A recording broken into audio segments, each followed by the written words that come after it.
सभी को praise the Lord, जय मसीह, मैन, हालेलुया। सभी को बाइबल स्टडी में स्वागत करते हैं प्रभु यीशु मसीह के नाम से। कलीसिया, हम लगातार एक विषय के ऊपर अध्ययन कर रहे हैं, मनन कर रहे हैं, और वो है अंतिम किताब जो प्रकाशित वाक्य की किताब है। प्रकाशित वाक्य की किताब में जो 7 कलीसिया का वर्णन किया गया है, 7 चर्चेस, उस 7 कलीसिया के ऊपर हम अध्ययन कर रहे हैं, मनन कर रहे हैं।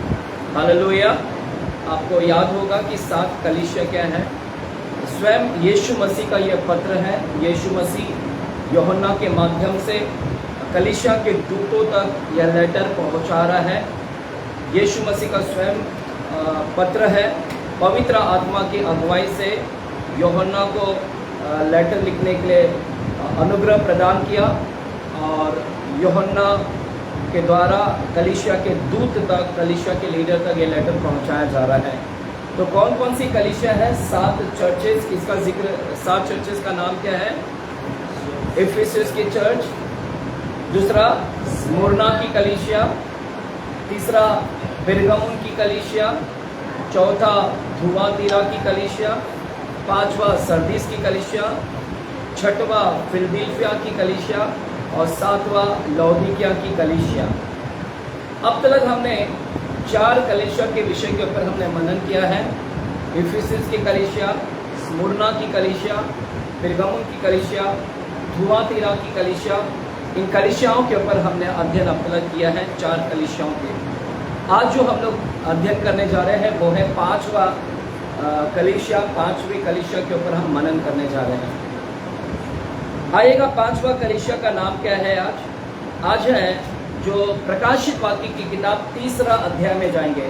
प्रकाशित वाक्य की किताब 3रा अध्याय 1 वचन से लेके 6 वचन तक आज हम मनन करेंगे। 1 वचन से लेके 6 वचन तक। और आज जो हम चर्चेस के विषय में अध्ययन करने जा रहे हैं वो है सरदीस की कलीसिया, सरदीस की चर्च। सरदीस की कलीसिया को लेटर दिया जा रहा है, पहुंचाया जा रहा है। तो सरदीस आप लिख सकते हैं, अगर आप लिख रहे हैं तो सरदीस की कलीसिया 3रा अध्याय 1 वचन से लेकर 6 वचन तक आज हम मनन करेंगे। मैं आपके लिए पढ़ता हूं पहला वचन से लेकर 6 वचन तक मैं आपके लिए पढ़ता हूं। लिखा है, सरदीस की कलीसिया के दूत को यह लिख, जिसके पास परमेश्वर की 7 आत्माएं और 7 तारे हैं। देखिए, परमेश्वर अपना परिचय दे रहा है। इस कलीसिया को परमेश्वर अपना परिचय दे रहा है। क्या परिचय दे रहा है? जिसके पास परमेश्वर की 7 आत्माएं और 7 तारे हैं। परमेश्वर अपना परिचय दे रहा है कि उसके पास 7 आत्माएं और 7 तारे हैं। वह यह कहता है कि मैं तेरे कामों को जानता हूं। तू जीवित तो कहलाता है पर है मरा हुआ। दूसरा वचन, जागृत हो और उन वस्तुओं को जो बाकी रह गई है और जो मिटने को है उन्हें दृढ़ कर, क्योंकि मैंने तेरे किसी काम को अपने परमेश्वर के निकट पूरा नहीं पाया। परमेश्वर कह रहा है दूसरा वचन में कि जागृत हो, उन वस्तुओं को जो बाकी रह गई है, जो मिटने को है, उन्हें दृढ़ कर, क्योंकि मैंने तेरे किसी काम को अपने परमेश्वर के निकट पूरा नहीं पाया। तीसरा वचन, इसलिए स्मरण कर कि तूने कैसी शिक्षा प्राप्त की है और सुनी थी, और उसमें बना रहे और मन फिरा। यदि तू जागरूक ना रहेगा तो मैं चोर के समान आ जाऊंगा, और तू कदापि ना जान सकेगा कि मैं किस घड़ी तुझ पर आ पड़ूंगा। पर हाँ, सरदीस में तेरे यहाँ कुछ ऐसे लोग हैं जिन्होंने अपने अपने वस्त्र अशुद्ध नहीं किए। वे श्वेत वस्त्र पहने हुए मेरे साथ घूमेंगे, क्योंकि वे इस योग्य हैं। जो चाह पाए उसे इसी प्रकार श्वेत वस्त्र पहनाया जाएगा, और मैं उसका नाम जीवन की पुस्तक में से किसी रीति से ना काटूंगा, पर उसका नाम अपने पिता और उसके स्वर्गदूतों के सामने मान लूंगा। जिसके कान हो वह सुन ले कि आत्मा कलीसिया से क्या कहता है। आमीन। तो चर्च, आज हम लोग सरदीस की कलीसिया के ऊपर अध्ययन कर रहे हैं, मनन कर रहे हैं। इससे पहले 4 कलीसियाएं हमने अक्सर जब भी चारों कलीसियाओं को देखा, तो चारों कलीसिया के अंदर हमने देखा कि परमेश्वर पहला अपना परिचय दे रहे हैं। क्या दे रहे हैं? परमेश्वर शुरुआत में अपना परिचय दे रहे हैं, इंट्रोडक्शन कर रहे हैं, अपने बारे में इंट्रोड्यूस कर रहे हैं, अपना परिचय दे रहे हैं। फिर दूसरा क्या बातें देते हैं? दूसरा क्या? परिचय के बाद में क्या? किसी को याद है परिचय के बाद में क्या कर रहे थे? अपना परिचय देने के बाद में दूसरा क्या था? तारीफ करता था कलीसिया का, क्योंकि कलीसिया को लेटर भेज रहा है तो कलीसिया का पहला क्या करता है? तारीफ करता है। और फिर बाद में क्या करता है? उनकी गलतियां को क्या करता है? प्रकट करता है। देखिए, तारीफ करने में परमेश्वर पहला है, गलतियां को बाद में। अगर तारीफ है तो सबसे पहले तारीफ करता है, हालेलुया, तारीफ को पहला नंबर रखता है। फिर गलतियों को बताता है और सुधारता है कि तुम सुधर जाओ। अगर सुधर जाएंगे तो जो प्रतिफल मैंने रखा है वो तुम्हें क्या होगा? मिलेगा। हालेलुया। चर्च, जब हम आज जो सरदीस की कलीसिया के ऊपर हम मनन कर रहे हैं, आज जो सरदीस की कलीसिया, इस सरदीस की कलीसिया के अंदर कुछ अंतर हम देख रहे हैं, कुछ डिफरेंट देख रहे हैं। बाकी जो 4 चर्चेस है, उन 4 चर्चेस से ये चर्च के अंदर कुछ तो अंतर दिखाई दे रहा है। हालेलुया। पहला जो 2 लाइन है, पहला जो 2 वचन है, उसको थोड़ा हम लोग ध्यान से पढ़ते हैं। आपको समझ में आना चाहिए कि क्या अंतर है। आप में से कोई लोग मुझे बता पाएंगे कि क्या अंतर है इसके अंदर? पहला जो 2 लाइन है, तो 2 लाइन के अंदर पहला 4 चर्चेस से इस चर्च में कुछ तो अंतर है। पढ़ेंगे, आप लोग पढ़िएगा और समझिए कि क्या अंतर है। कुछ अंतर है 4 चर्चेस में से, ये चर्चेस के अंदर कुछ तो अंतर दिख रहा है। आपको मैंने बताया था, हिंट दे रहा हूँ, परिचय, तारीफ और गलतियाँ। तो यहाँ पर इस तीसरा अध्याय है, उसके पहला 2 लाइन को पढ़िएगा और मुझे बताएं कि पहला 4 चर्चेस में से यहाँ पर क्या अंतर है, कुछ तो अलग दिख रहा है। नहीं, वो तो परिचय है परमेश्वर का, 7 आत्माएं हैं, 7 तारे हैं, वो अपना परिचय हो गया। और क्या? जिसके पास परमेश्वर की 7 आत्माएं और 7 तारे हैं, वह यह कहता है कि मैं तेरे कामों को जानता हूँ कि तू जीवित तो कहलाता है पर है मरा हुआ। क्या डिफरेंट है इसमें? और पहले वाले 4 जो अध्याय, हमने 4 जो चर्च पढ़ा और अभी के, इसमें क्या अंतर है, क्या मिसिंग है? उसको मिस कर रहा है। परिचय देखा हमने, और क्या? परिचय के बाद क्या आता है? परिचय के बाद में क्या करता है? तो और यहाँ पर क्या है? यहाँ पर तारीफ नहीं हो रहा है, यहाँ पर तारीफ मिसिंग है। पहले के जो 4 चर्चेस हैं, उन 4 चर्चेस के अंदर हमने देखा कि परिचय है, परिचय के बाद में तारीफ है, तारीफ के बाद में क्या है? परमेश्वर की गलतियों को प्रकट कर रहा है। लेकिन इस चर्च के अंदर जब शुरुआती लेटर के अंदर, इस शुरुआती लेटर के अंदर परमेश्वर ने तो अपना परिचय दिया, लेकिन जब तारीफ करने की बात आई तो परमेश्वर को कुछ तारीफ यहाँ पर नहीं दिख रहा है। तारीफ करने के लिए कुछ तो चाहिए ना, कुछ तो बातें होना चाहिए ना। कुछ काम करेगा तो तारीफ होगा ना, कुछ बातें होना चाहिए। परमेश्वर ने जब इधर तारीफ को ढूंढने की कोशिश किया कि चलो इस चर्च के बारे में कुछ तारीफ करें, इस चर्च की कुछ तारीफ करूं, देख रहा है, ढूंढ रहा है कि कहीं ना कहीं कुछ तो निकाल सको कि तारीफ कर सके, लेकिन परमेश्वर को कहीं पर भी कुछ नहीं दिखा तारीफ करने के लिए, कुछ भी नहीं दिखा कि वहां पर मैं तारीफ कर सकूं। लेकिन दूसरा वचन क्या बोलता है? दूसरा वचन 3 अध्याय के, जागरूक हो और उन वस्तुओं को जो बाकी रह गई है और जो मिटने को है उन्हें दृढ़ कर, क्योंकि मैंने तेरे किसी काम को अपने परमेश्वर के निकट पूरा, मैंने तेरे किसी भी काम को अपने परमेश्वर के निकट पूरा, यानी उसका काम ही अधूरा है, पूरा ही नहीं है, तो कैसे तारीफ हो सकता है ना? वो तारीफ करने के लिए तुम्हें तो पूरा काम करना ही पड़ेगा ना। है ना। बॉस अगर तुमको सैलरी बढ़ा रहा है, प्रमोशन कर रहा है, तो तुम्हारे अंदर कुछ तो खूबियाँ दिखना चाहिए ना। तुम काम ही अधूरा करेंगे तो बॉस कैसे प्रमोशन देगा? काम अच्छा करना पड़ता है। तो यहाँ पर लिखा है कि इनका काम अधूरा है ना। क्या लिखा है? क्योंकि मैंने तेरे किसी काम को अपने परमेश्वर की निकट पूरा नहीं पाया, उसका काम ही पूरा नहीं। हालेलुया। तो हम इस लेटर के अंदर एक मिसिंग देख रहे हैं। बाकी 4 चर्चेस में तारीफ करते हुए दिख रहा है, लेकिन यहाँ पर परमेश्वर को कुछ तारीफ करने के लिए नहीं मिला। हालेलुया। कोई बात ही नहीं है तारीफ करने के लिए शुरुआत में। हालेलुया, आमीन। एक ऐसी कलीसिया है जहां कोई भी अच्छी बात नहीं है। ये ऐसी कलीसिया है कि कुछ अच्छी बात तो देखे, विश्वास की बातें देखे, भलाई तो दिखे। यहाँ पर कुछ भलाई की बातें इस कलीसिया के अंदर नहीं दिख रहा है, कुछ अच्छी बातें नहीं दिख रहा है, विश्वास की बातें नहीं दिख रहा है। इसलिए प्रभु वहां पर तारीफ को नहीं कर पाया। हालेलुया, आमीन। इसलिए इस लेटर की शुरुआत में ही परमेश्वर उसको डांट रहा है। परमेश्वर इस कलीसिया को डांटते हुए शुरुआत कर रहा है। क्या डांटते हुए शुरुआत किया? चलिए पढ़ते हैं पहला वचन को। जिसके पास परमेश्वर की 7 आत्माएं हैं, 7 तारे हैं, वह ये कहता है कि मैं तेरे कामों को जानता हूं, तू जीवित तो कहलाता है पर है मरा हुआ। देखिए डांट रहे हैं। उसका शुरुआती लेटर परमेश्वर उसको डांट रहा है। तू जीवित तो कहलाता है पर क्या है? मरा हुआ चर्च है।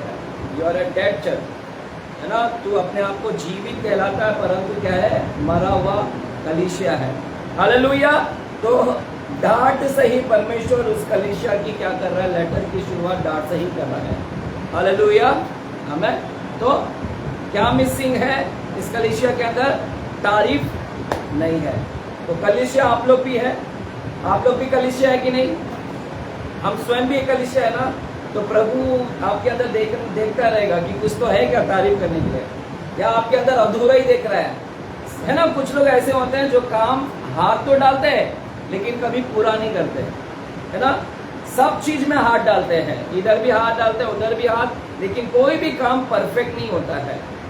ऐसे बहुत सारे लोगों को मैं देखता हूँ कि वो सब काम में हाथ डालते हैं लेकिन कभी भी उनका काम पूरा नहीं रहता, अधूरा रहता है।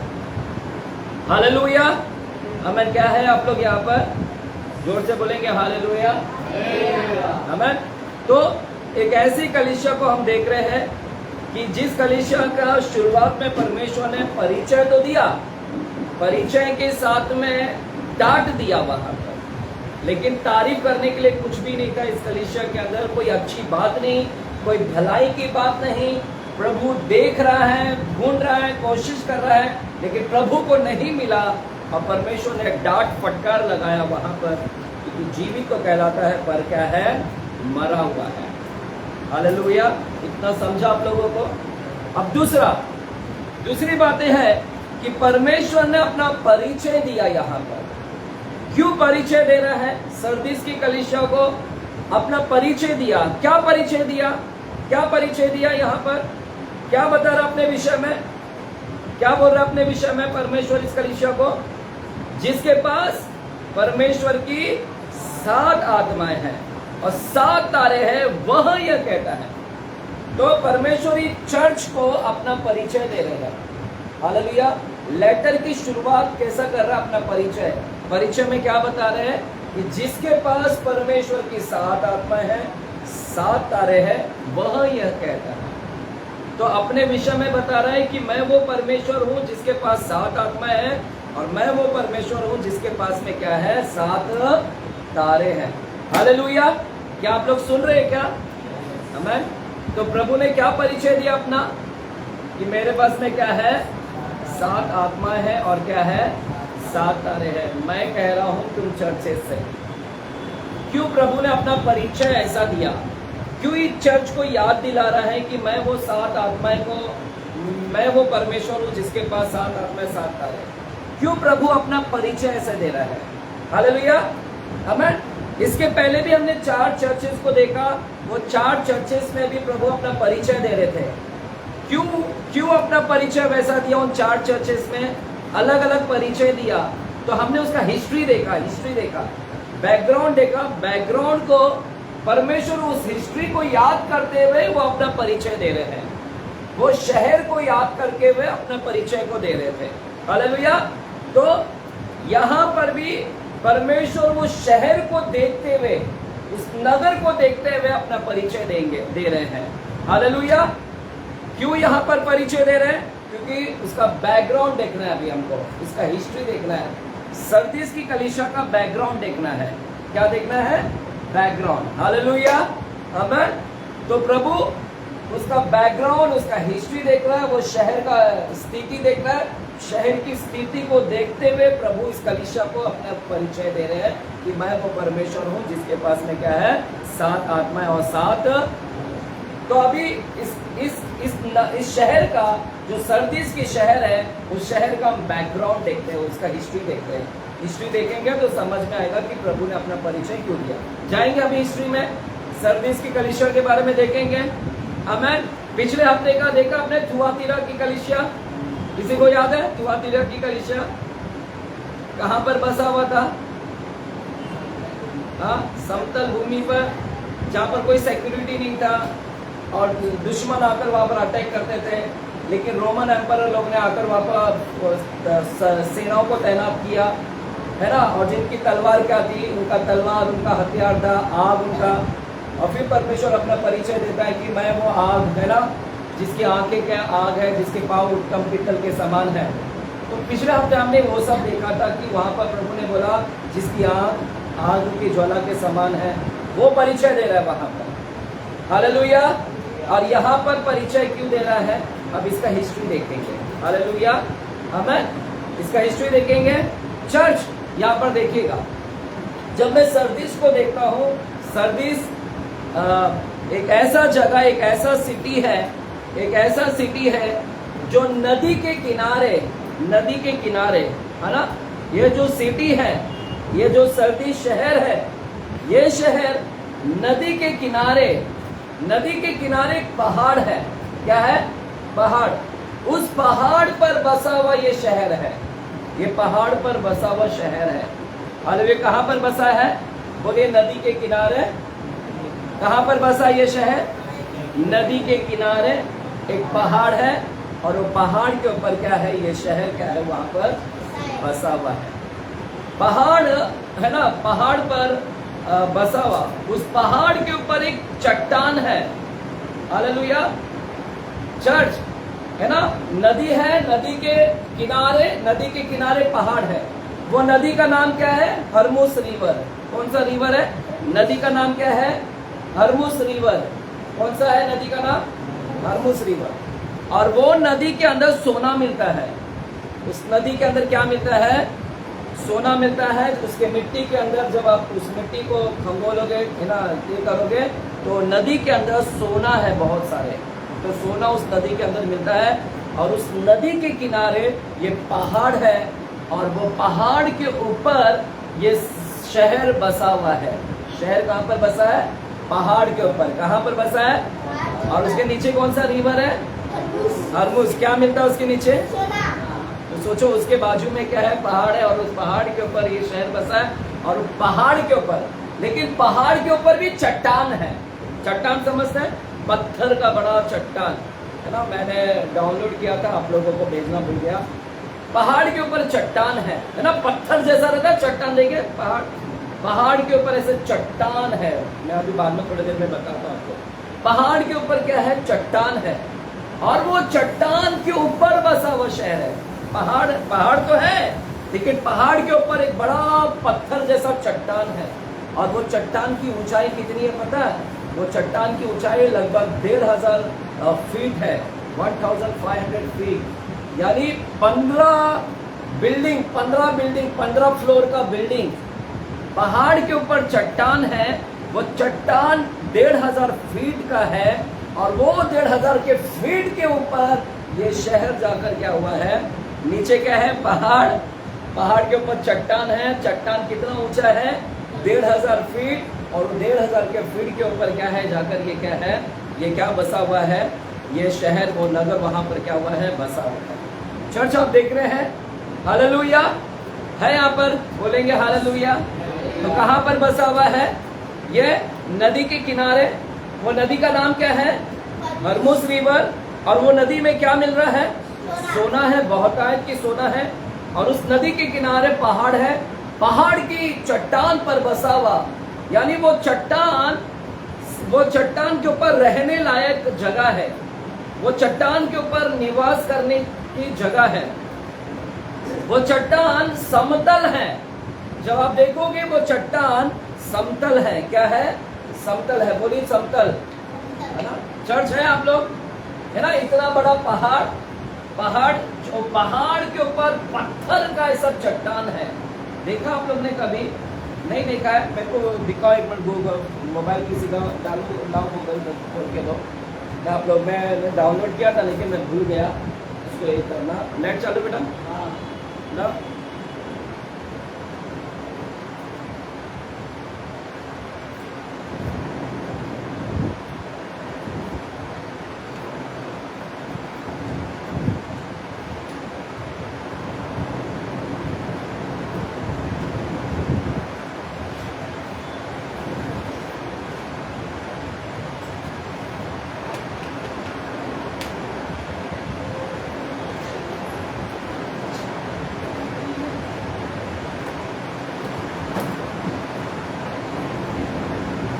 देख रहे पहाड़, ये पहाड़ के ऊपर से चट्टान रहते हैं, पहाड़ है ये, पहाड़ के ऊपर से पत्थरों का चट्टान, देख रहे चट्टान, है ना।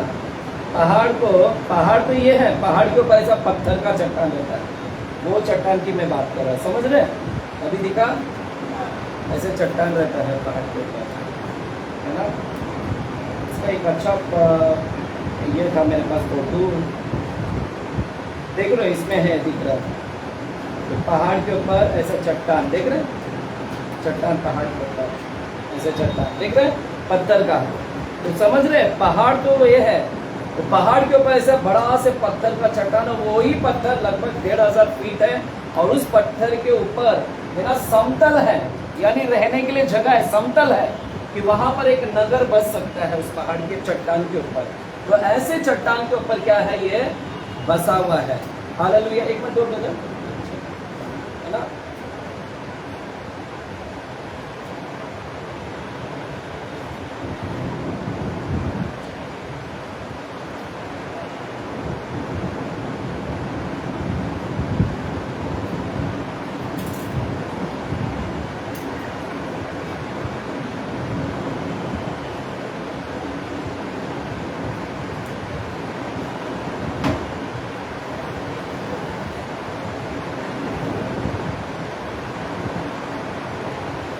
देखिए इस तरह से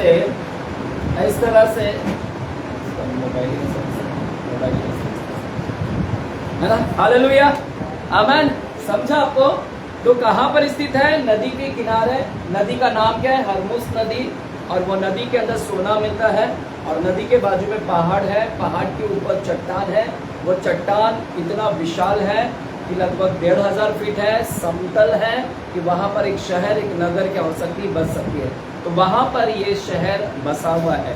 हालेलुया, आमेन। और चर्च, जब इस सर्दी से ये जो जगह है, यहाँ पर इसी जगह के ऊपर एक राजा मिलता है, एक राजा हमें दिखता है, और वो राजा का नाम है ग्रेसेस राजा। ग्रेसेस राजा, क्या नाम है, क्या नाम है, ग्रेसेस राजा। इस जगह पर एक राजा था, इस जगह के ऊपर एक राजा था, और वो राजा बहुत धनवान था, बहुत धनवान।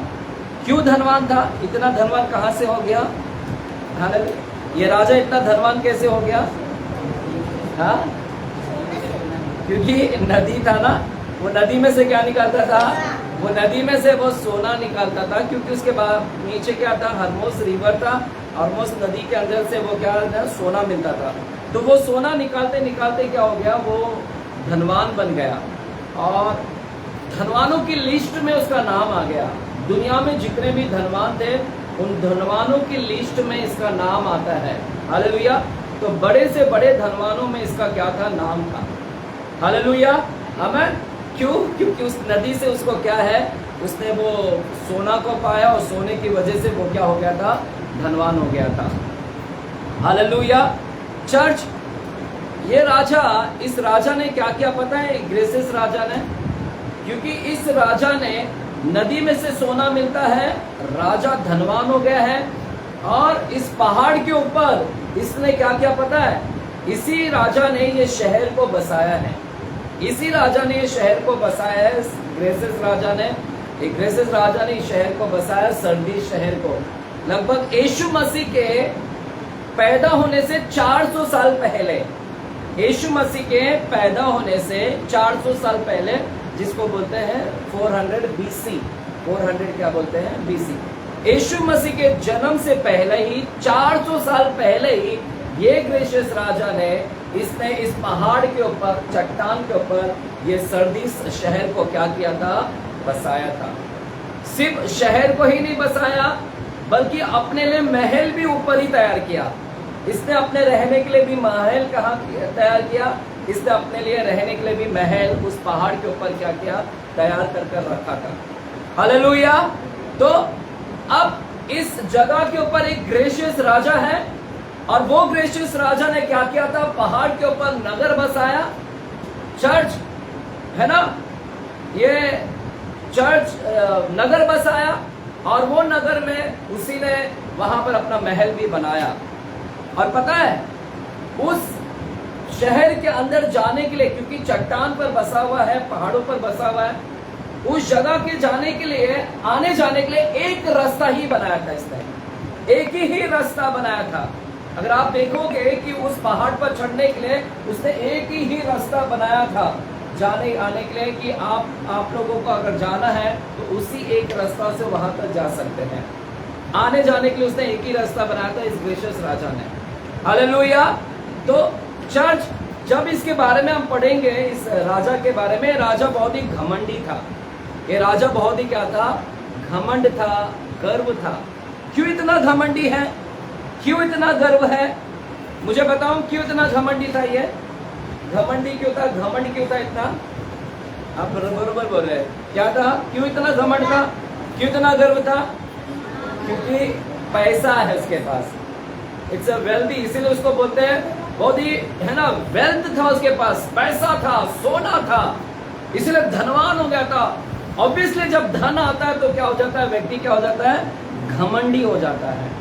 तो ये राजा भी पैसे के वजह से क्या हो गया था, घमंडी था और गर्व हो गया था इसे। हालेलुया।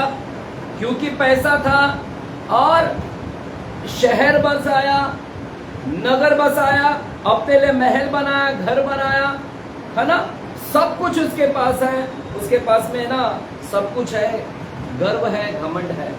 और गर्व इस बात का है ना, कि चर्च, उसने जो रास्ता बनाया था आने जाने के लिए, है ना, एक ही रास्ता बनाया था, क्या दो और रास्ता बनाया था, उस शहर में जाने के लिए सिर्फ एक रास्ता बनाया, क्या और भी रास्ता बनाया इसने, नहीं। ध्यान से सुनना, ये हिस्ट्री के ऊपर ही आपको ये वचन समझ में आएगा, नहीं तो फिर सब उल्टा जाएगा आपके, क्योंकि इसी के ऊपर प्रभु ने पूरा कलीसिया के ऊपर बात किया है, इसलिए मैं जो बोल रहा हूँ हिस्ट्री को सुनी है।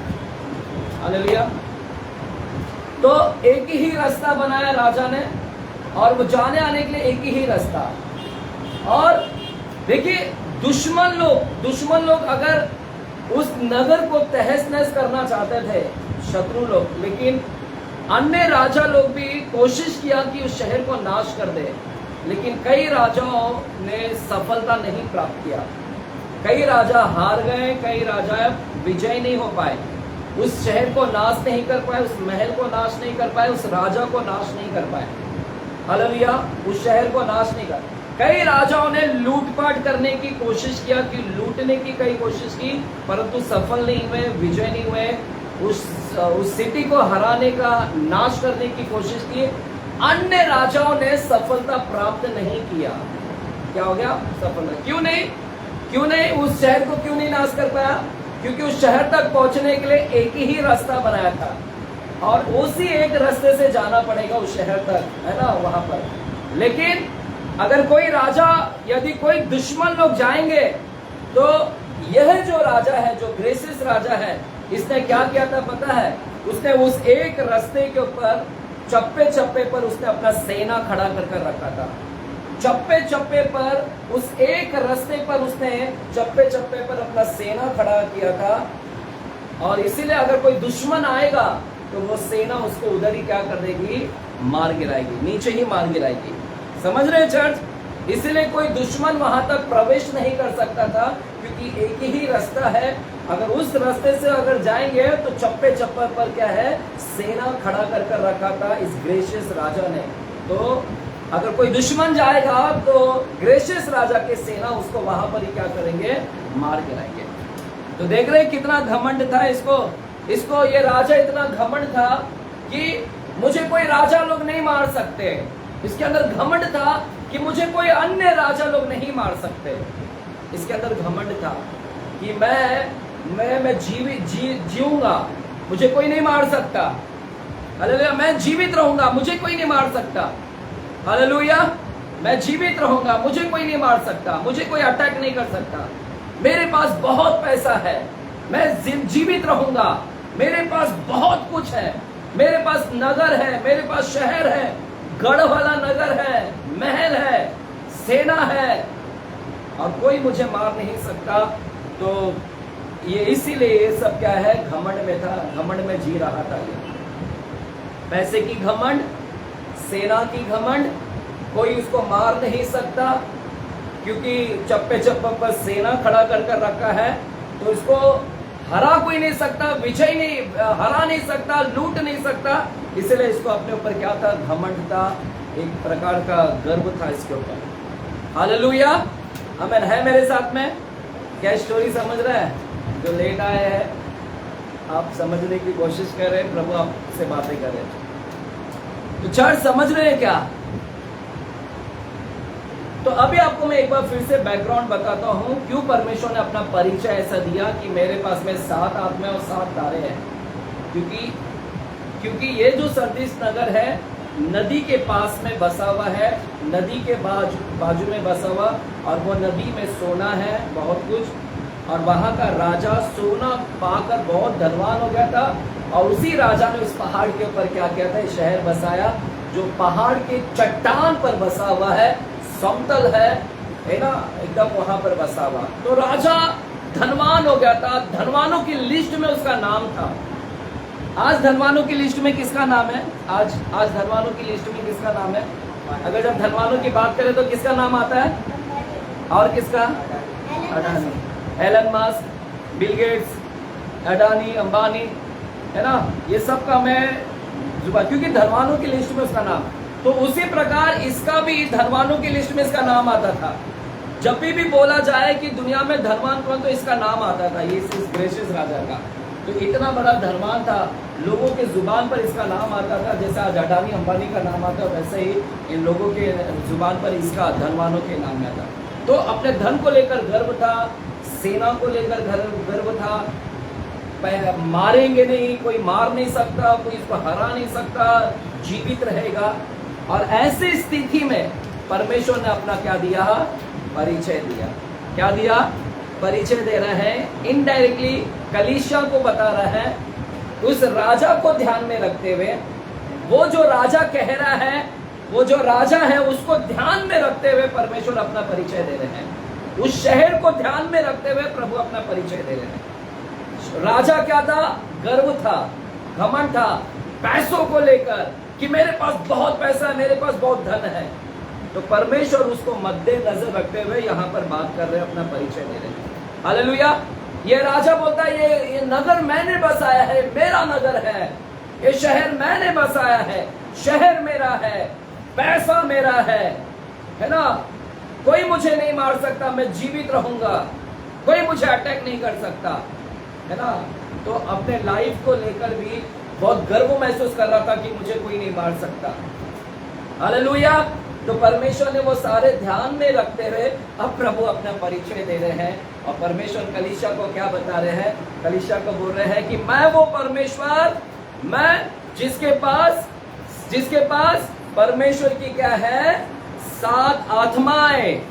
अब परमेश्वर लेटर में बोल रहे हैं कि मैं वो परमेश्वर हूं जिसके पास परमेश्वर की क्या है, 7 आत्माएं हैं और क्या है, 7 तारे हैं।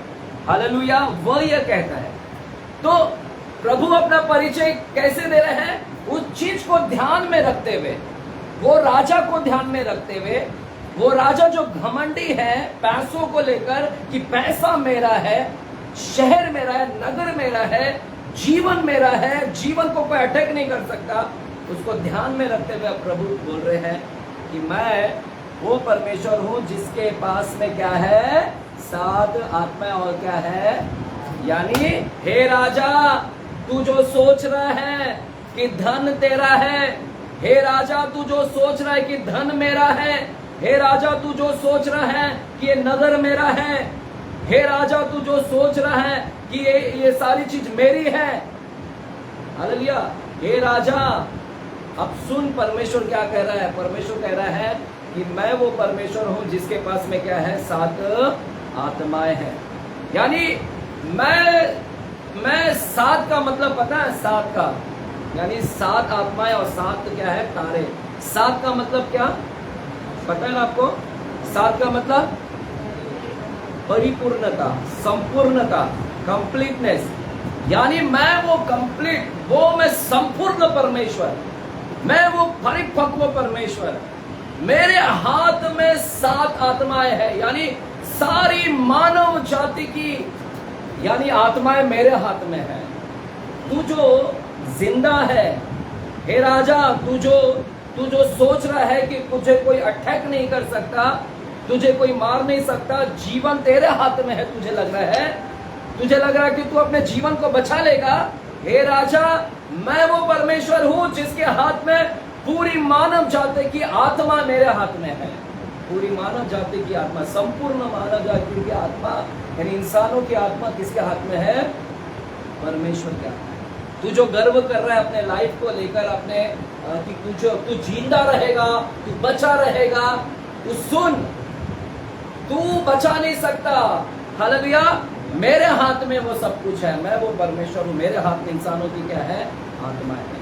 हालेलुया, आमेन। है ना, गर्व हो रहा था ना, उसको गर्व था ना, घमंड था अपने लिए कि मुझे कोई अटैक नहीं कर सकता, ये लाइफ को मैं बचा कर रखूंगा।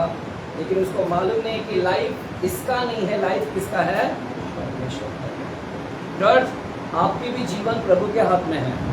गर्व ना करें अपने लाइफ को लेकर, आपका लाइफ उसके हाथ में है। आप ये मत सोचना कि मैं बहुत कुछ कर लूंगा, जब पैसा जमा कर लूंगा तो लाइफ अच्छे से अभी जिंदा रहूंगा।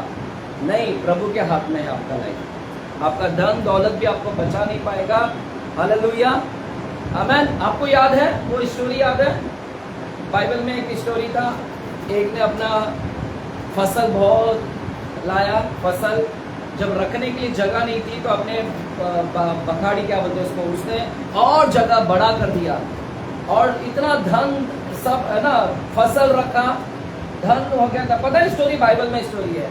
और उसने अपना जगह को और बढ़ा दिया, सारे धन रखा और रात को क्या बोलता है, और क्या बोलता है, हे मेरे प्राण, हे मेरे मन, हे मेरे प्राण, आनंद मना, खुश हो, तेरे पास में खाने के लिए बहुत कुछ है, तू जीवित रहे, है ना, आनंद कर, खुश रहे, है ना।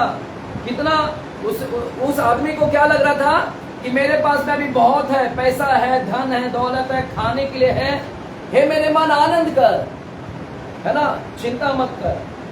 क्योंकि उसको क्या लगा कि ये मेरे को क्या रखेगा, इतना सारे पैसा है, इतना खाना पीना है, मैं जिंदा रहूंगा। हालेलुया। लेकिन प्रभु ने उसको क्या बोला, आज ही रात तेरे प्राण क्या हो जाएंगे, ले लिया जाएगा। उसको लग रहा था कि मैं जीवित रहूंगा, ये फसल में ये अन्न मेरे को जीवित रखेगा। लेकिन प्रभु ने बोला कि तू आज ही रात को तू क्या हो जाएगा, मर जाएगा। हालेलुया। वो किसान, वो आदमी ने दिन रात मेहनत करके इतना चीज कमाया। उसने सिर्फ फोकस किधर दिया, दिन रात फोकस उसी चीज को दिया, उसने उस चीज को, धन दौलत, और उसने कमाया, फसल उस पे ध्यान दिया, लेकिन अपने लाइफ के ऊपर ध्यान नहीं दिया। और प्रभु ने क्या कहा, आज ही रात तेरा लाइफ क्या हो जाएगा, ले लिया। चर्च समझ रहे हैं क्या? यहाँ पर मेरे साथ में है तो बोले हालेलुया। चर्च, तो ये राजा घमंडी गर्वी, ये राजा अपने आप को बोलता है कि मैं जीवित रहूंगा, मुझे कोई नहीं मार सकता, जीवन मेरा है, नगर मेरा है, शहर मेरा है, पैसा मेरा है, सब कुछ मेरा है। घमंड था। तो प्रभु ने उसको याद दिलाया और चर्चेस को याद दिलाया, आप सारे चर्च को उसको भी याद दिला रहा है, तुम्हारा कुछ भी नहीं है, सब कुछ किसका है? प्रभु बोल रहा है सब कुछ मेरे हाथ में है, मानव की आत्मा भी मेरे हाथ में है, जीवन तेरे हाथ में नहीं है। तुम कितना भी कमा लो, कितना भी फसल घर में अन्न दाल जमा कर लो, फिर भी तुम नहीं बचा सकते, क्योंकि तुम्हारी जीवन किसके हाथ में है? परमेश्वर के हाथ में है। हालेलुया। और प्रभु ने एक और परिचय दिया। क्या परिचय दिया? मैं वो परमेश्वर हूं जिसके हाथ में क्या है? 7 तारे हैं। क्या है? यानी 7 तारे का मतलब क्या? प्रभु बोल रहा है 7 तारे का मतलब कंप्लीट। 7 मतलब कंप्लीट। यानी प्रभु वहां पर क्या बता रहे मालूम है? कि हे राजा, तेरा नेम, तेरा फेम, तेरी शोहरत, तेरा रुतबा है ना, तेरा सब कुछ, गोल्ड, सोना, चांदी, तेरा नेम, तेरा पोजीशन, तेरा ओहदा, सब कुछ, पैसा, वैभव। तारे का मतलब है तेरा नेम, तेरा फेम, तेरी प्रसिद्धि, तेरा नाम, तेरा शोहरत, तेरा पैसा, तेरा वैभव, सब कुछ किसके हाथ में है? मेरे हाथ में है। सब कुछ मेरा है, तेरा कुछ भी नहीं है। हालेलुया। यानी प्रभु राजा को क्या बता रहे मालूम है? और राजा गर्वी था, जो घमंडी था, वो सोना भी उसका नहीं है। प्रभु बोल रहा वो सोना मेरा है, वो नदी मेरा है, वो सोना भी मैंने निकलवा के तेरे को दिया है। तू इसीलिए धनवान हुआ क्योंकि मैंने दिया है, मैंने दिया तेरे को राजा। हालेलुया। वो धन तुझे नहीं ऐसा मिला, वो धन भी मेरा है, मेरे वजह से तुझे मिला है। हालेलुया। तू गर्व मत कर, घमंड मत कर, सोना भी मैंने ही तुझे दिया, चांदी भी मेरा है, पहाड़ मेरी, चट्टान मेरा, धन मेरा, शहर मेरा, सब कुछ मेरा है। राजा तेरा कुछ भी नहीं है, इसीलिए तू घमंडी मत हो। हालेलुया। आमेन। है यहाँ पर किसका है सब कुछ? बोलो प्रभु का है। हाँ, आपको भी याद दिला रहा है, आपका कुछ भी नहीं है। आपको नौकरी भी प्रभु ने दिया। आपको आज सैलरी जो मिला है ना, जितने लोग को आज सैलरी मिला, वो सैलरी भी प्रभु का ही है। वो ताकत भी प्रभु ने आपको दिया कि आप नौकरी कर सके। अगर ताकत नहीं मिलता ना, ऐसे ही हॉस्पिटल में एडमिट रहते हैं, तो प्रभु ने ही ताकत दिया कमाने के लिए, और प्रभु ने आपको सैलरी दिया, सब कुछ आपका है। तो किस चीज का आप घमंड करोगे? राजा घमंडी था, आप भी घमंड मत करिएगा। हालेलुया। आपका कुछ भी नहीं है। बोलो मेरा कुछ भी नहीं है। बोलो सब कुछ प्रभु का है। सब कुछ प्रभु ने दिया, उसी ने दिया और वही लेगा, सब कुछ उसी का है। हालेलुया। तो चर्च अब सुनिएगा, ये राजा क्या कर रहा था पता है? ये राजा तो इतना धनवान था, महल भी सब बना लिया, एक ही रास्ता बनाया, सेना को खड़ा कर दिया, और पता है राजा इतना घमंडी था, और ऊपर रहकर मस्त एंजॉयमेंट कर रहा था। ऊपर पहाड़ पर महलों में रहकर अपना एंजॉयमेंट कर रहा था। नीचे क्या है? सोना तो मिल रहा है और अमीर अमीर होते जा रहा है। काय का कमी है? पैसे का। नीचे आराम से इधर सोना मिल रहा है और ऊपर पार्टी शार्टी हो रही है। ऊपर मस्त मनोरंजन कर रहा है, एंटरटेनमेंट लाइफ, एकदम बिंदास जी रहा है। कोई मरने की भी डर नहीं उसको कि कोई आकर अटैक करेगा, क्योंकि वो नीचे क्या है? सेना को बैठा कर रखा है, एक ही रास्ता बनाया है, तो कोई इसको डरने की आवश्यकता नहीं थी। हालेलुया। युद्ध नहीं करेगा, युद्ध नहीं होगा, कोई युद्ध के लिए आ नहीं सकता है। तो ऊपर खा पी रहा था, एंटरटेनमेंट कर रहा था, मजा कर रहा था, पार्टी शार्टी कर रहा था ये राजा। हालेलुया। नीचे नदी में सोना मिल रहा है और ऊपर पार्टी शार्टी चल रहा है। चर्च है मेरे साथ में? देख रहे राजा का? ये राजा क्या कर रहा है? इतना धनवान, ऊपर सब पार्टी शार्टी, मस्त एंजॉयमेंट कर रहा है। एंजॉयमेंट, ध्यान दीजिएगा, आप भी वो राजा की तरह होंगे, आप भी वो राजा की तरह होंगे। हालेलुया। तो प्रभु आज कलीसिया से बात कर रहा है, सरदीस की कलीसिया को चेतावनी दे रहा है इस राजा के जरिए। ये राजा देखो कैसा था, वो कहीं आप ना हो जाए। हालेलुया। आमेन। तो ये राजा ऊपर मस्त पार्टी शार्टी कर रहा है, एंजॉय कर रहा है, और नीचे नदी से तो सोना मिल रहा है, कुछ कमी नहीं, कोई युद्ध नहीं, कोई युद्ध करने के लिए पहुंच नहीं सकता, मस्त खेल रहा है। और अगर कोई युद्ध के लिए आ जाए तो सेना उसको उधर ही मार देंगे। हालेलुया। तो फुल एंजॉयमेंट लाइफ, कितना अच्छा लाइफ है ना, मस्त एंजॉयमेंट लाइफ। लेकिन ऐसा समय आया, ऐसी स्थिति आई कि खुसरू राजा, कौन सा राजा? द किंग साइरस, आपने अपने बाइबल के अंदर नाम सुना है, खुसरू राजा, जो मादी फारस, पता है मादी फारस? पहले कौन आया था? मिस्र दुश्मन था इजराइल का। मिस्र के बाद में कौन आया? अश्शूरी। अश्शूरी के बाद कौन आया? बेबीलोन। बेबीलोन के बाद कौन आया? मादी फारस। मादी फारस के बाद में कौन आया? ग्रीस। ग्रीस के बाद में कौन आया? रोमन, है ना। इस तरह से दुश्मन होते गए इजराइल का। मिस्र पहला, फिर अश्शूरी, बेबीलोन, बेबीलोन के बाद मादी, मादी के बाद फारस। वो पता है आपको, मैंने बताया था ना वो मूर्ति का, यहाँ पर एक भालू था, भालू का पंजा था, एक हाथ भालू का पैर जैसा वो शेर, और एक ऐसा जो एक मादी फारस, एक ऐसा था मादी फारस, एक बलवान था, एक दूसरा था, है ना। हालेलुया। तो बाइबल बोलता है ये राजा एकदम बिंदास था, ग्रेशियस राजा एकदम, है ना, कोई युद्ध नहीं। और ऐसे समय में खुसरू राजा आता है, ये वही खुसरू राजा है, फारस का राजा।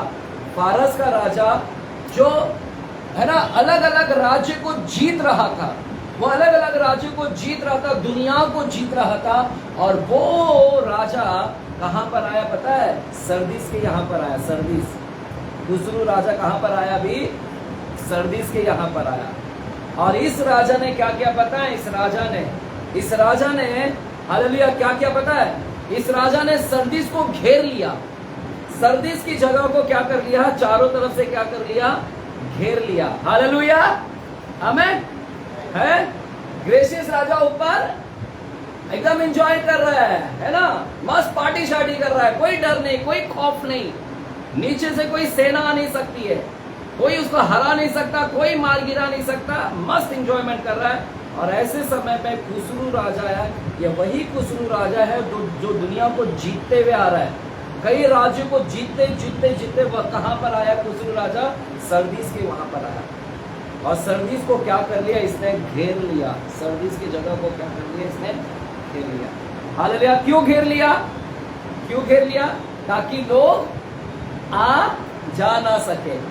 तो चारों तरफ से इसने घेर लिया, और कोई लोग भी सरदीस से नीचे नहीं, ऊपर नहीं, आ नहीं सकते, क्योंकि अगर नीचे आएंगे तो इधर ये बाहर आएंगे तो ये दुश्मन लोग मार देंगे।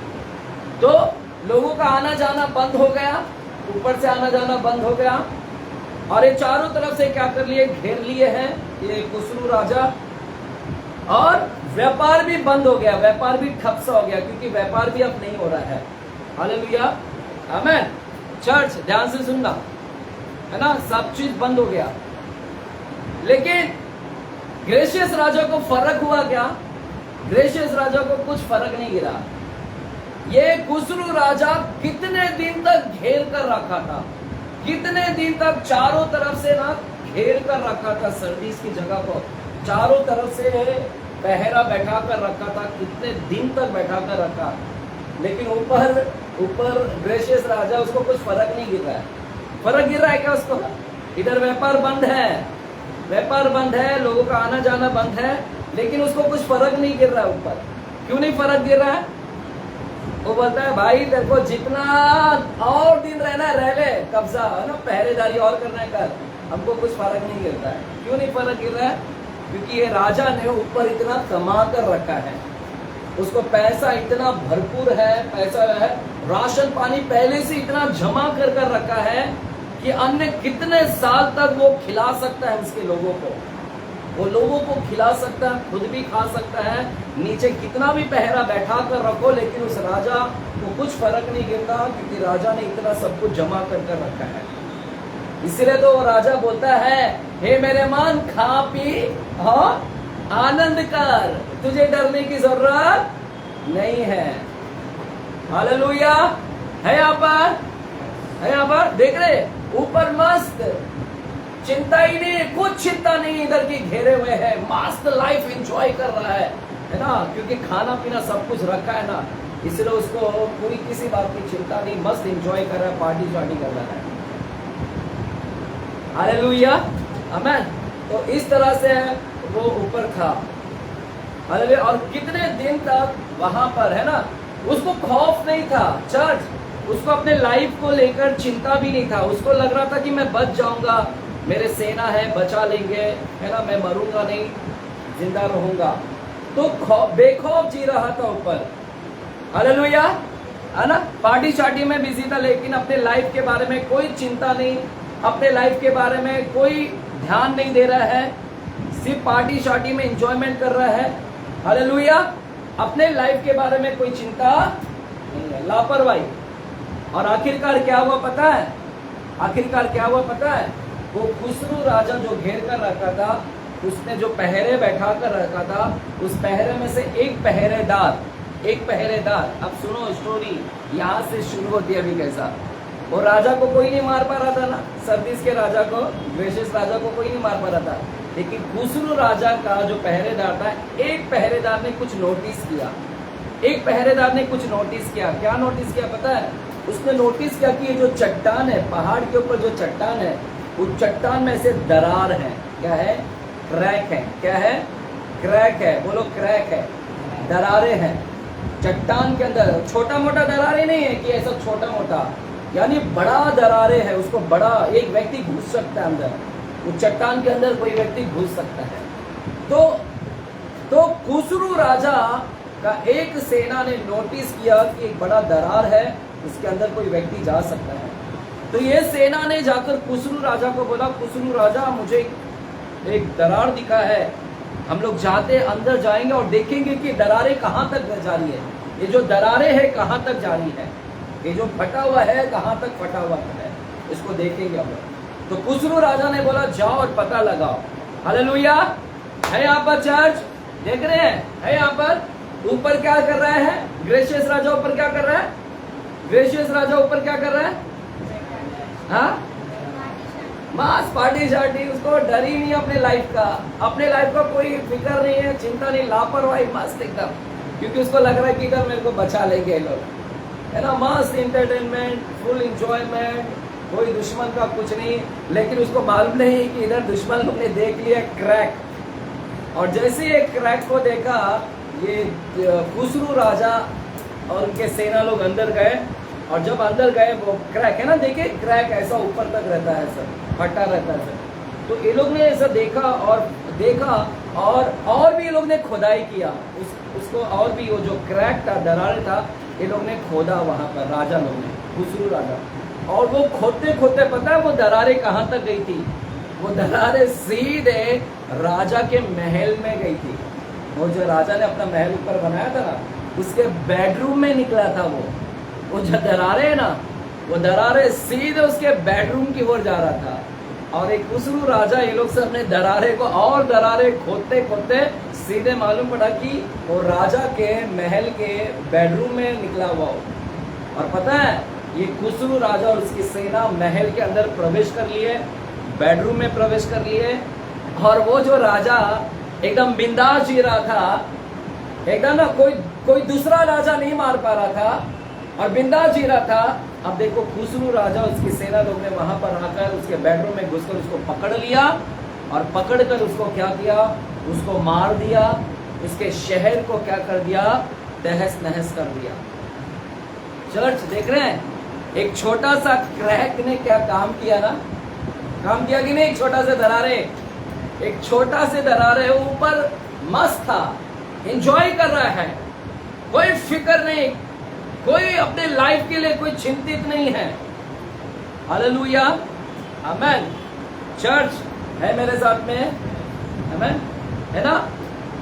अब चर्च, अगर वो राजा का अगर ऐसी हालत हुई, तो सर्दिस की कलीसिया को भी प्रभु बता रहा है अभी। अब सर्दिस की कलीसिया को भी प्रभु को चेतावनी दे रहा है, आपको भी चेतावनी दे रहा है। देखो वो राजा का कैसा हालत हो गया।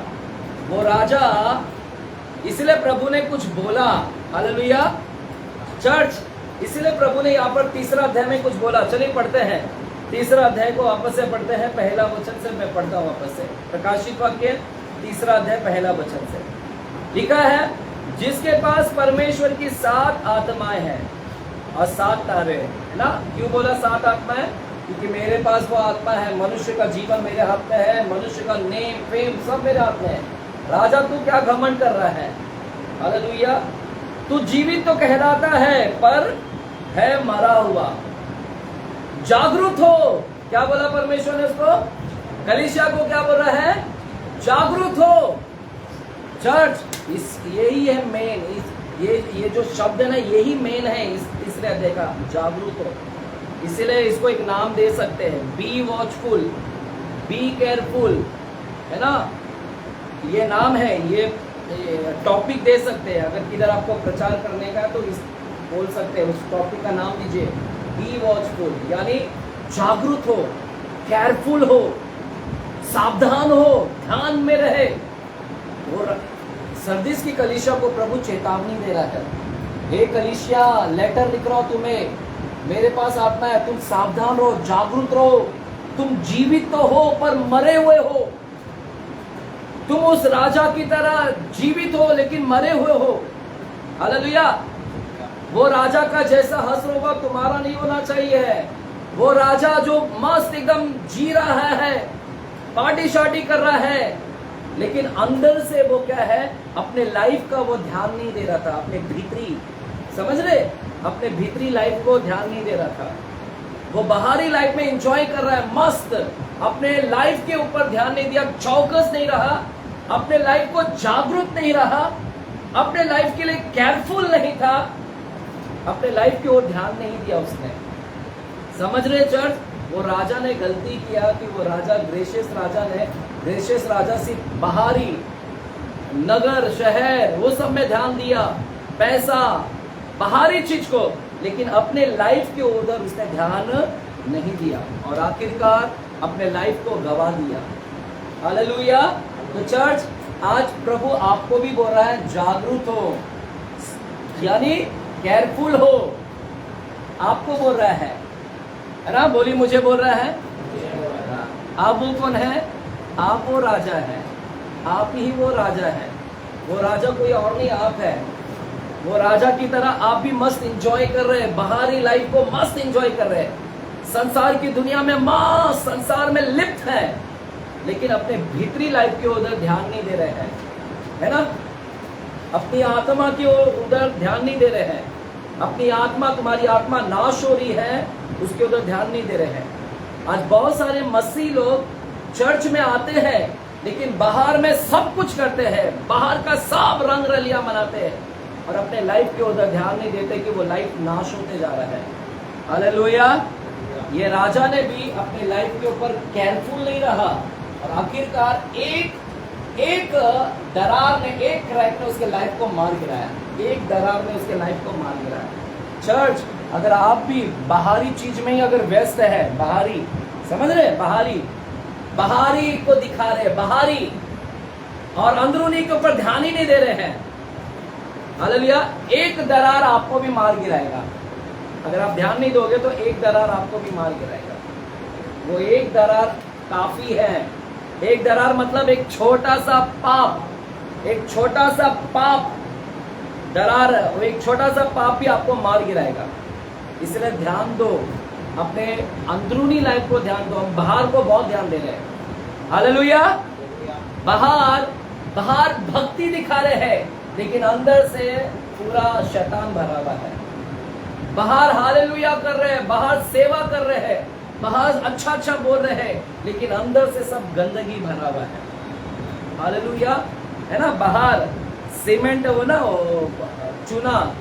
चूना लगा हुआ क्या है? कब्र है।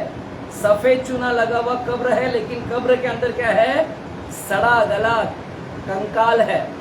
कब्र के अंदर क्या है? हड्डियां है, सूखी हड्डियां, बांस मारती है, कीड़े मकोड़े कब्र के अंदर। बाहर एकदम मस्त है ना, चूना मारकर है, सफेद सफेद है। वैसे ही हम लोग हैं, हम लोग बाहर को मस्त एकदम सजा कर रखे हैं, लेकिन अंदर को ध्यान ही नहीं देते हैं। हालेलुया, आमीन है। यहाँ पर चर्च है, यहाँ पर अब है ना, बाहर अच्छा दिखा रहे, लेकिन घर में है ना, अकेले में, परमेश्वर आपको अकेले में देखता है। हालेलुया। बाहर हम लोग दिखाते बहुत प्रार्थना कर रहे हैं, लेकिन अंदर कितना प्रार्थना कर रहे हैं प्रभु वो देखता है। बाहर हम पवित्रता की बात करते हैं, लेकिन अंदर सब गंदगी करते हैं, है ना। अकेले में गंदे पिक्चर, गंदे वीडियोस, गंदे सब कुछ देखना, गंदी बातें करना, हालेलुया, ये सब कुछ अंदर भरा पड़ा हुआ है। हम इसके ऊपर ध्यान नहीं दे रहे हैं। हालेलुया। बाहर सब कुछ कर रहे हैं, लेकिन बाहर से भक्ति दिखा रहे हैं, लेकिन अंदर से सारे अभक्ति भरा पड़ा है। हालेलुया। ये राजा की तरह मत बनो। ये राजा सिर्फ बाहर को ज्यादा महत्व दे रहा था, अपने लाइफ को महत्व नहीं दिया, लाइफ के ऊपर ध्यान नहीं दिया, अंदरूनी लाइफ के ऊपर, और आखिरकार एक क्रैक ने मार गिराया। वैसे आप भी चर्च बाहरी चीज को महत्व देने से बजाय अंदरूनी के ऊपर ज्यादा ध्यान दें। अपने लाइफ को प्रभु के वचन के अनुसार जिए, भक्ति से जिए, नियम के अनुसार जिए, वो करें। हालेलुया। अकेले में भी रहते हैं तो अकेले में भी सही लाइफ जिए, बंद कमरे में भी सही लाइफ जिए। बाहर अच्छा दिखाते हैं, लेकिन अंदर, प्रभु अंदर देखता है। प्रभु बाहर नहीं देखता है, प्रभु अंदर देखता है। हालेलुया। तुम्हारा लाइफ कैसा है? हालेलुया है यहाँ पर। आमीन। अगर तुम जागृत नहीं होगे, अगर अभी भी सीरियस नहीं होंगे, अगर जागृत नहीं होगे और ऐसी है ना लापरवाही बरतोगे, जैसे ये राजा लापरवाही था, अगर आप भी लापरवाही बरतोगे, अपने अंदरूनी लाइफ को ध्यान नहीं दोगे, लापरवाही करोगे, तो शैतान अंदर आ जाएगा। शैतान को एक रास्ता चाहिए। चर्च, आपके आजू बाजू शैतान मंडरा रहा है, कब्जा करके बैठा है। शैतान को सिर्फ एक दरार चाहिए अंदर घुसने के लिए आपके अंदर, और फिर वो अगर घुस गया ना, तुम्हारा लाइफ को नाश कर देगा, टेस्टर मार गिराएगा। वो ढूंढ रहा है कहाँ दरारे है, कौन सा दरारे इसके अंदर है। हालेलुया। हालेलुया। तो शैतान चारों तरफ से है, मंडरा रहा है, और शैतान सिर्फ आपको देख रहा है कि इसके दरारे मेरे को मिल जाए, मैं इसके अंदर प्रवेश करूंगा। और वो दरारे क्या है मालूम है? कोई बड़ा पाप नहीं, छोटा से भी पाप। वो छोटा से पाप एक दरार है, वो दरार को फाड़ते फाड़ते फाड़ते आपकी बेडरूम तक पहुंच जाएगा शैतान, और आपको मार गिराएगा। हालेलुया। आमेन। है यहाँ पर एक छोटा सा क्रैक, एक छोटा से आपका क्या बोलते हैं दरारे, आपको सत्यानाश कर देगा। जैसे उस राजा को सत्यानाश कर दिया, आपको भी सत्यानाश कर देगा। आमेन। तो देखिए, अपने जीवन को जागरूक रखे, वॉचफुल रखो कि मैं सिर्फ बाहर को इंपॉर्टेंट दे रहा हूँ कि अपने भीतर को इंपॉर्टेंट दे रहा हूँ। बंद कमरे में मैं कैसा रहता हूँ, पवित्र रह रहा हूँ या सिर्फ बाहर ही पवित्र रह रहा हूँ? बंद कमरे में अच्छा बोलता हूँ या बाहर ही सिर्फ अच्छा बोलता हूँ मैं? हालेलुया। सब ध्यान दीजिए, बी वॉचफुल। हालेलुया।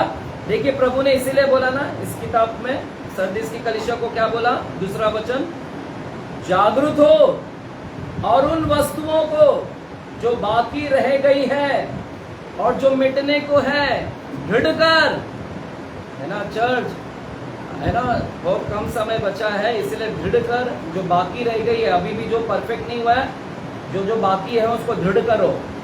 प्रभु बताए, क्योंकि मैंने तेरे किसी काम को अपने परमेश्वर के निकट पूरा नहीं पाया।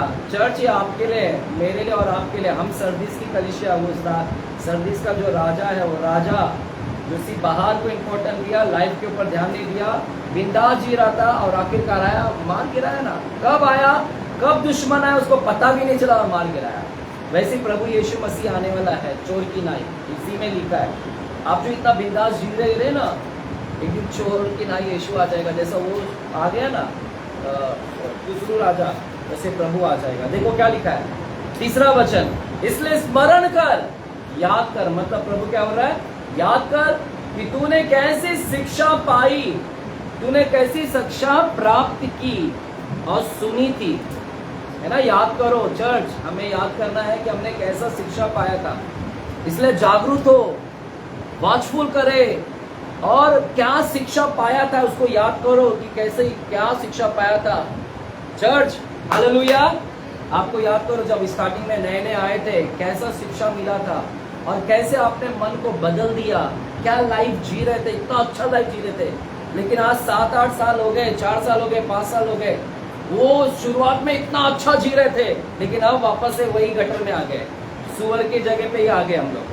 तो प्रभु बोलता है स्मरण कर कि कैसे शिक्षा प्राप्त किया था और कैसे तूने जो बातें सुनी थी और उसमें बना रहे। अब वापस से क्या रहे, सुधार अपने लाइफ को, जागरूक हो, वॉच कर कि मेरा लाइफ वापस से कैसे बिगड़ गया। वॉच कर अपने लाइफ को, अगर नहीं ध्यान देगा तो वो दरारे के अंदर से प्रवेश करेगा। हालेलुया, समझ रहे क्या? इसलिए स्मरण कर कि तूने कैसी शिक्षा प्राप्त की थी और सुनी थी और उसमें बना रहे और मन फिरा ले। चर्च अंतिम में तो हर जगह पे प्रभु बोलता मन फिरा, तो अपने आप को देखे कि मैं कहाँ गिर गया, कहाँ पर क्या है। हालेलुया, और मन फिरा। यदि तू जागरूक नहीं रहेगा, अगर तू सावधान नहीं रहेगा, केयरफुल नहीं रहेगा, जागेगा नहीं, तो मैं चोर के समान आ जाऊंगा। जैसे कुसरू राजा आ गया ना, जैसे कुसरू राजा दरार में से आ गया, उसको पता भी नहीं चला, एक दिन आपको भी पता नहीं चलेगा और आएगा और प्रभु सब कुछ नाश कर देगा। क्या लिखा है? यदि तू जागरूक नहीं रहेगा तो मैं चोर के समान आ जाऊंगा और तू कदापि ना जान सकेगा कि मैं किस घड़ी तुझ पर आ पड़ूंगा। पर हाँ, सरदीस में तेरे यहाँ कुछ ऐसे लोग हैं जिन्होंने अपने अपने वस्त्र अशुद्ध नहीं।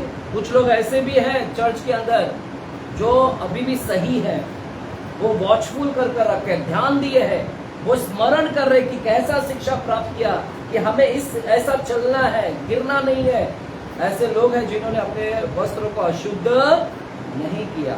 हालेलुया।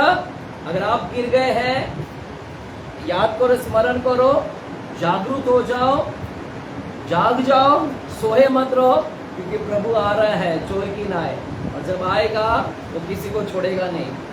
क्या लिखा है? सरदीस में तेरे यहाँ कुछ ऐसे लोग हैं जिन्होंने अपने अपने वस्त्र अशुद्ध नहीं किए, वे श्वेत वस्त्र पहने हुए मेरे साथ घूमेंगे, है ना।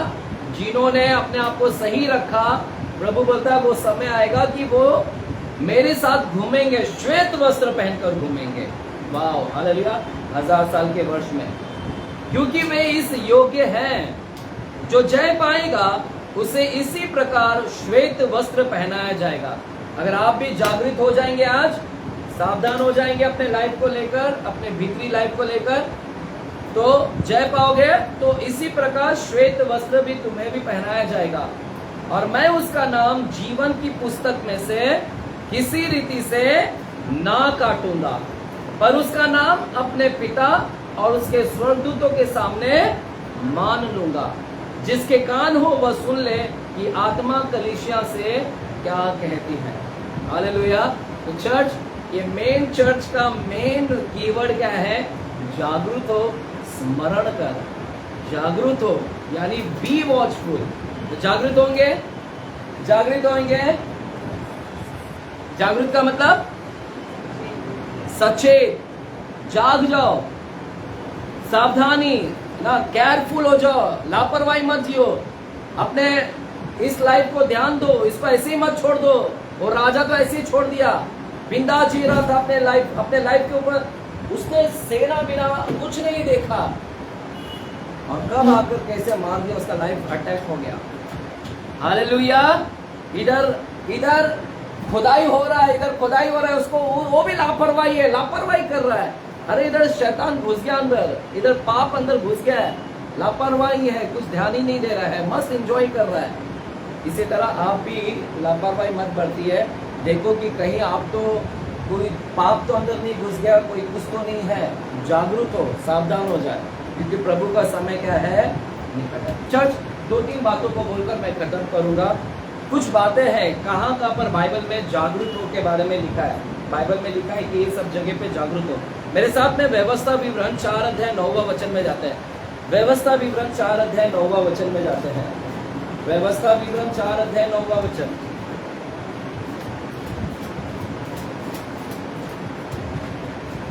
व्यवस्था विवरण 4 अध्याय 9वां वचन। मैं आपके लिए पढ़ता हूं 9 से। देखिए मूसा इजरायली लोगों को बोल रहा है, क्या बोल रहा है इजरायली लोगों को? यह अत्यंत आवश्यक है कि तुम अपने विषय में सचेत रहो। क्या लिखा है? सचेत रहो। देखिए पहला पॉइंट था, सचेत रहो अपने विषय में। चर्च, आपको भी अपने विषय में सचेत रहना है और अपने मन की बड़ी चौकसी करो। कहीं ऐसा ना हो कि जो जो बातें तुमने अपनी आंखों से देखी उनको भूल जाओ। यानी यहाँ पर मूसा इजरायली को बोल रहा है कि जो जो तुमने देखा, वो 10 विपत्ति को देखा, कैसे मिस्री के राजा को मार गिराया, कैसे परमेश्वर ने उसकी सेना को तबाह किया, 40 साल कैसे मन्ना खिलाया, कैसे चट्टान से पानी निकाला, कैसे प्रभु ने आपको रखवाली किया। तो यहाँ पर मूसा इजरायली को बोल रहा है स्मरण करो, चौकस रहो, सचेत रहो। कहीं ऐसा ना हो कि जो जो बातें तुमने अपनी आंखों से देखी है उनको भूल जाओ और वो जीवन भर के लिए तुम्हारे मन से जाती रहे, किंतु तुम अपने बेटे पोतों को सिखाना। मूसा बोल रहा है भूल मत जाओ, वो शिक्षा जो तुम्हें मिली भूल मत जाओ। यही मैंने भी आपसे कहा, सरदीस की कलीसिया, जो शिक्षा तुम्हें मिली है भूलो मत, जो स्टार्टिंग में शिक्षा। तो यहाँ पर मूसा बोल रहा है कि स्मरण करो, स्मरण मत करो, सिर्फ अपने बच्चों को भी सिखाओ कि कैसे परमेश्वर ने 40 साल हमको मदद किया। अपने बेटे पोतों को भी क्या करो, स्मरण करो, सिखाओ। चर्च, आपको भी स्मरण करना है शिक्षा को, विशेष करके 10वां वचन, विशेष करके उस दिन की बातें जिसमें तुमने होरेब के पास अपने परमेश्वर यहोवा के सामने खड़े थे, जब यहोवा ने मुझसे कहा था उन लोगों को मेरे पास इकट्ठा कर कि मैं उन्हें अपने वचन सुनाऊं, जिससे वे सीखें, ताकि जितने दिन वे पृथ्वी पर जीवित रहे उतने दिन मेरा भय मानते रहे और अपने बाल बच्चों को भी यही सिखाए। हालेलुया, अपने बाल बच्चों को भी यही सिखाए। आमेन, हालेलुया, आमेन। किए हुए कामों को, पहला पॉइंट है किए हुए कामों को याद रखना। आप लिख लो, पहला पॉइंट क्या है? किए हुए कामों को याद रखना। व्यवस्था विवरण 4 अध्याय 9वां वचन, ये है उसका स्मरण रखो। किए हुए, परमेश्वर ने जो किए हुए काम, वो शिक्षा जो तुमने प्राप्त की, वो सारी चीज को भूलो मत, वॉच करो। हालेलुया। कैसे प्रभु ने इतने बड़े बड़े काम किए, कैसे तुम परिस्थिति तुम्हारी खराब थी, कैसे प्रभु ने तुमको बाहर निकाला, आपको भी बाहर निकाला प्रभु ने। कैसे तुम पाप में थे, कैसे पाप से बाहर निकाला, याद रखो। कैसे तुम पाप में मर रहे थे, प्रभु ने बाहर निकाला, अब तुम वापस से पाप कर रहे हो, इसलिए वॉच करो कि मैं कहीं गिर तो नहीं गया वापस से। वो सारी शिक्षा को या तो स्मरण करो जो जो बातें प्रभु ने किए थे। हालेलुया, आमेन। दूसरा है ना, दूसरा मत्ती की किताब 26 अध्याय 41 वचन। मत्ती की किताब 26 अध्याय 26:41, मत्ती 26 चैप्टर 41 वचन। मत्ती 26 चैप्टर 41 वचन, पेज नंबर 45, पेज नंबर 45 लिखा है 41 वचन 26। जागते रहो, यानी जागरूक हो जाओ। जागरूक मतलब जागो, सावधान, लापरवाही मत करो, जागो, जागते रहो और प्रार्थना करते रहो कि तुम परीक्षा में ना पड़ो। आत्मा तो तैयार है परंतु शरीर दुर्बल है। आत्मा तो तैयार है परंतु शरीर दुर्बल है। हालेलुया। क्या लिखा है? आत्मा तो तैयार है परंतु शरीर दुर्बल है। हालेलुया। क्या लिखा है? जागते रहो और प्रार्थना करते रहो। चर्च, अभी आपको इस जगह पर जागना है, सचेत होना है। आपको जागना है, आपके सचेत होना है, केयरफुल होना है। आप प्रार्थना में है कि नहीं? अभी भी जागो, वॉच करो वहां पर, कहीं प्रार्थना में कहीं गिर तो नहीं गए, खत्म तो नहीं हो गए। हालेलुया। इसलिए प्रभु बोला जागरूक हो, तेरा काम अभी भी अधूरा ही है। जागरूक हो, प्रार्थना में लगे रहो, प्रार्थना करो। तो अभी आपको वॉचफुल करना है कि मेरा प्रार्थना अभी की है या प्रार्थना कहीं खत्म तो नहीं हो गया। हालेलुया, आमेन। तो दूसरा पॉइंट का नाम क्या है? प्रार्थना में सचेत रहना। लिखो उधर, पहला क्या था? किए हुए कामों को याद रखना, और दूसरा क्या है? प्रार्थना में सचेत रहना। प्रार्थना में आप सचेत हैं क्या? जागे हैं क्या? जागरूक हैं क्या? हालेलुया, आमीन। चर्च, प्रार्थना में बने रहें।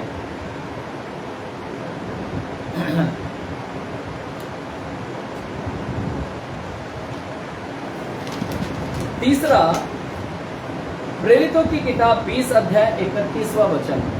प्रेरित की किताब 20 अध्याय 31वां वचन, 20 चैप्टर 31 वचन। एक्ट्स चैप्टर 20 वर्स 31, 20 अध्याय 31वां वचन, 31 वचन, page number 195, page number 195 Hindi Bible, 195 page number. इसलिए जागते रहो। देखो बार बार सब जगह मैं वही वचन ला रहा हूं, जागते रहो, सचेत रहो। जागते रहो, स्मरण करो कि मैंने 3 वर्ष तक रात दिन आंसू बहा बहा कर हर एक को चेतावनी देना ना छोड़ा, और अब मैं तुम्हें परमेश्वर को और उसके अनुग्रह के वचन को सौंप देता हूं, जो तुम्हारी उन्नति कर सकता है और सब पवित्र किए गए लोगों में साझी करके मिराज दे सकता है ना। चर्च, पौलुस जब छोड़कर, ये इफिसिस को बोल रहा है, पौलुस अभी इफिसिस को छोड़कर जा रहा था, तो पौलुस जाने से पहले 29 वचन में क्या बोला? 29 वचन को पढ़ते हैं अभी हम लोग, 29 को। पौलुस बोलता है इफिसिस के लोगों को, मैं जानता हूं मेरे जाने के बाद फाड़ने वाले भेड़िए तुम में आएंगे, फाड़ने वाले भेड़िए तुम में आएंगे, जो झुंड को ना छोड़ेंगे। तुम्हारे ही बीच में से ऐसे ऐसे मनुष्य उठेंगे जो चेलों को अपने पीछे खींच लेने को टेढ़ी मेढ़ी बातें कहेंगे। इसीलिए जागते रहो। इसीलिए प्रभु बताया है, पौलुस बताया जागते रहो, क्योंकि तुम्हारे बीच में से ऐसे मनुष्य उठेंगे जो चेले को भी क्या करेंगे? भरमा देंगे, टेढ़ी मेढ़ी बातें कहेंगे। इसलिए जागते रहो। तो चर्च, यहाँ पर पौलुस क्या बोल रहा है में?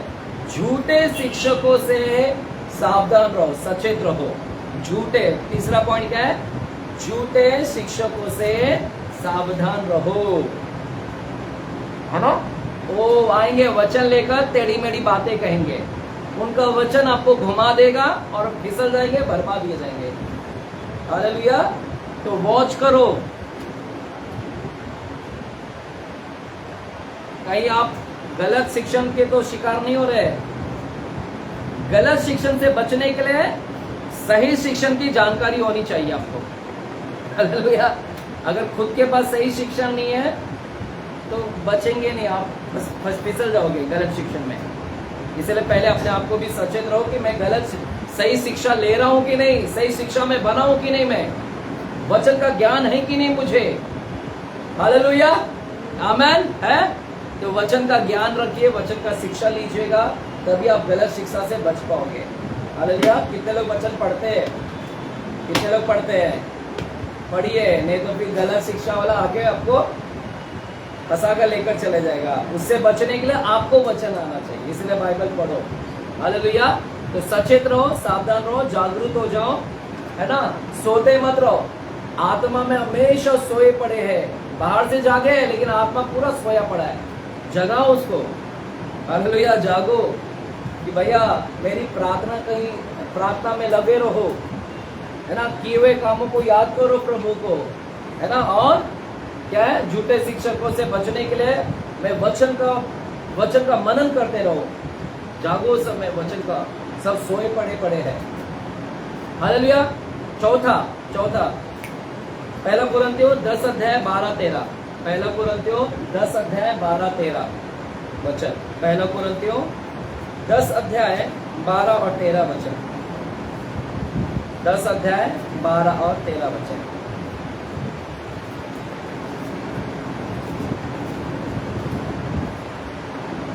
इसलिए जो समझता है मैं स्थिर हूं, वह चौकस रहे कि कहीं गिर ना पड़े।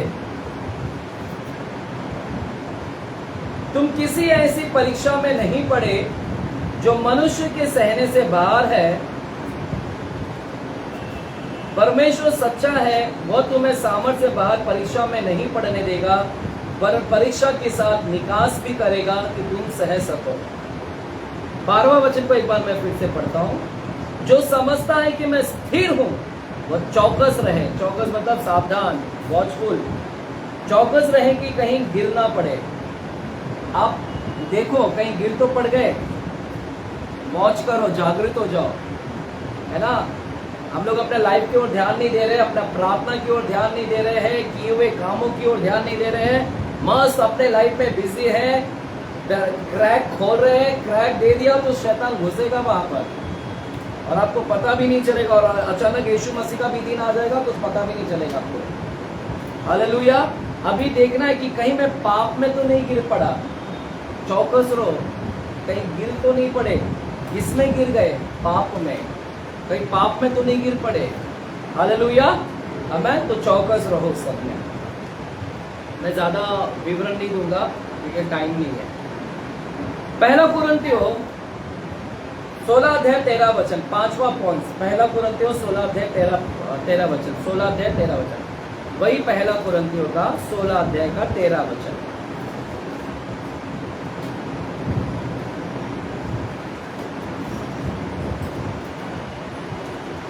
मिला?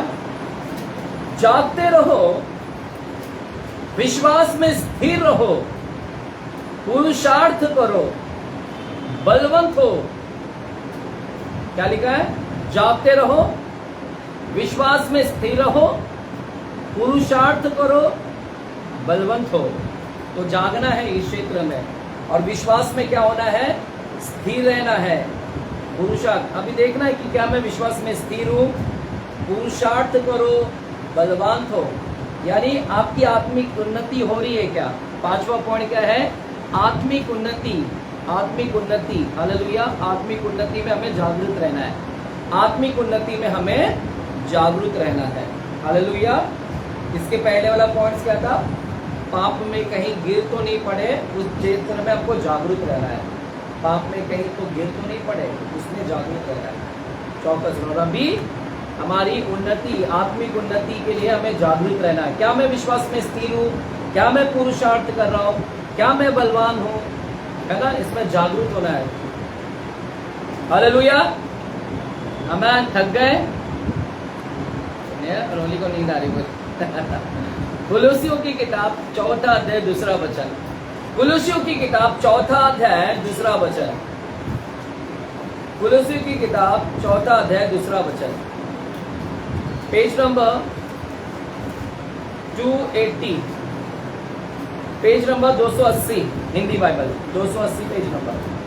2 वचन, 4 अध्याय 2 वचन, पेज नंबर 280, 4 अध्याय 2 वचन।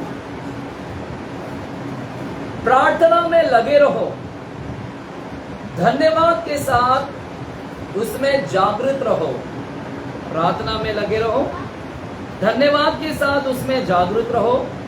और देखिए प्रार्थना के बारे में बोल रहा है, उसमें जागरूक रहना है। हमने पहले ही देखा कि प्रार्थना के प्रति हमें जागरूक रहना है कि मेरा प्रार्थना लाइफ है कि नहीं। और लिखा है इसके साथ ही साथ हमारे लिए भी प्रार्थना करते रहो। हमारे लिए भी प्रार्थना करते रहो कि परमेश्वर हमारे लिए वचन सुनाने का ऐसा द्वार खोल दे कि हम मसीह के उस भेद का वर्णन कर सके जिसके कारण मैं कैद में हूं। तो यहाँ पर वो जागृत रहने के लिए बोल रहा है, बोलता है कि धन्यवाद के साथ प्रार्थना में लगे रहो, धन्यवाद के साथ जागृत रहो, और साथ ही साथ हमारे लिए भी प्रार्थना करो। तो चर्च प्रार्थना के ऊपर वापस से जोर दे रहा है, जागरूक रहो। प्रार्थना के प्रति जागरूक रहे क्या? सिर्फ अपने लिए नहीं, वो बोलता है इसके साथ ही साथ हमारे लिए भी प्रार्थना करो। आप देखो कि आप दूसरों के लिए प्रार्थना कर रहे हैं क्या? दूसरों के प्रति प्रार्थना कर रहे हैं क्या? उसमें भी जागरूक रहना है हमको। हालेलुया। ये सब चीज हमारे लिए वॉच करो। क्या आपका लाइफ आत्मिक उन्नति कर रहा है या शरीर में ही डूब जा रहा है? केयर करो। अगर बिंदास अपने संसार में रहोगे इस चीज पे ध्यान नहीं दोगे, प्रार्थना पे ध्यान नहीं दोगे, दूसरों के प्रार्थना के पर ध्यान नहीं दोगे, दूसरों के लिए प्रार्थना में ध्यान नहीं दोगे, दूसरों के लिए आत्मिक उन्नति पर ध्यान नहीं दोगे, बिजी रहोगे, सब दरार है ना। अब मस्त एंजॉय करेगा, आपको पता भी नहीं पता चलेगा कि कब शैतान घुस गया और आपको दरारें मिला और दरारें घुस के आपके नाश कर देगा वो। हालेलुया। इसलिए देखो कि कहीं दरारें विरारे है कि नहीं। अगर दरारें तो बंद करना चालू करो। वो राजा ने ध्यान ही नहीं दिया, ऊपर मस्त एंजॉय कर रहा, लेकिन उधर ध्यान नहीं दिया कि उधर दरारें। थोड़ा सा ध्यान देता ना तो दरारें बंद कर सकता था, बिजी था ना। इसी तरह आप लोग भी खुला रखे हैं, है ना। थोड़ा दरारे पे ध्यान दो, अपना लाइफ के ऊपर ध्यान दो। कहीं मैंने दरवाजे तो खुला नहीं रखा है कुछ, है ना। दरारें खुला तो नहीं है, बंद करो उसको। प्रार्थना में लग जाओ, आत्मिकता उन्नति में लग जाओ। हालेलुया। 7वां, पहला पत्रस 5 अध्याय 8वां वचन। पहला पत्रस 5 अध्याय 8वां वचन। पहला पत्रस 5 अध्याय 8वां वचन। लास्ट वचन खत्म करते हैं। पहला पत्रस 5 अध्याय 8वां वचन। पहला पत्रस 5 अध्याय 328 पेज नंबर 328, 8वां वचन। सचेत हो, जागते रहो, क्योंकि तुम्हारा विरोधी शैतान गरजने वाले सिंह के समान इस खोज में रहता है कि किसको फाड़ खाए। हाँ? जागो, क्योंकि तुम्हारा विरोधी शैतान फाड़ने के लिए है। तो जागो, शैतान के प्रति अनजान मत रहो। शैतान के प्रति अनजान मत रहो, उसमें जागो, जागना है। उसके प्रति अनजान मत रहो कि मुझे नहीं पता शैतान के बारे में, कैसे काम करता है, शैतान कैसे ट्रिक्स करता है। उसके प्रति अनजान मत रहो, जानो, जागो उसके प्रति। हालेलुया। विरोधी शैतान के प्रति अनजान मत रहो। आज बहुत सारे लोग बोलते हैं आपको पता नहीं कैसे गेम करता है, कैसे करता है। आप अनजान मत बनो। हालेलुया। तो जागरूक रहो शैतान के प्रति भी, कैसे ट्रिक्स करता है, कैसे चालबाजी करता है। हालेलुया। आमीन। अगर जागरूक नहीं रहोगे तो प्रभु बोलता है, क्या बोलता है, यदि जागरूक नहीं होगा तो मैं चोर की नाई आऊंगा, तुम्हें पता भी नहीं चलेगा और मैं आ पड़ूंगा, है ना। हालेलुया। और जो तुम्हारे अंदर, तुम्हारे चर्च में कुछ ऐसे भी लोग हैं जो अपने आप को श्वेत वस्त्र को पहना कर रखे हैं, है ना, तो जो अशुद्ध नहीं किए अपने आप को, तो आप सीखिए थोड़ा सा उन लोगों की तरह। आमीन। हालेलुया। आमीन। मुझे और भी बोलना था दाऊद के विषय में, है ना। चर्च एक सेंटेंस में खत्म करूंगा, है ना। आप बाहर पूरा दिखा रहे हो, मैं अच्छा हूँ, मैं चर्च लेता हूँ, मैं ये करता हूँ, लेकिन बाहर सब कुछ अच्छा है, लेकिन भीतर के क्या, अंदर कमरे में क्या कर रहे हैं, कंपनी में कैसा है तुम्हारा रवैया, दोस्तों के भीतर क्या है रवैया, दोस्तों के साथ कैसा है, पब्लिक के बीच में तुम्हारा रवैया। हम चर्च में तुम अच्छा दिखा रहे हो, हमारे नज़र में बंद कमरे में हम तो आकर नहीं दे सकते, लेकिन एक देख सकता है। कौन है वो? परमेश्वर देख रहा है। प्रभु ऐसा बहुत सारे लोग ना ग्रुप में प्रेयर बहुत अच्छा करते हैं, है ना, ऐसा दिखा के, लेकिन घर में जाने के बाद में उनका लाइफ ही कुछ बेकार रहता है। तो प्रभु उससे कुछ नहीं होता। प्रभु घर में क्या प्रार्थना कर रहा है, घर में कैसा रह रहा है, उससे देखता है। तो झुंड को प्रभु इतना नहीं देखता जितना तेरा अकेला लाइफ। दाऊद ने जब पाप किया था बैतशेबा के साथ में, दाऊद ने, किसी को नहीं पता चला, चुप्पे से उसने क्या किया, बुलाया, कुकर्म किया, उसके साथ शारीरिक संबंध बनाया। बाद में उसको बोलता है बैतशेबा को कि स्नान कर और चले जा सीधा।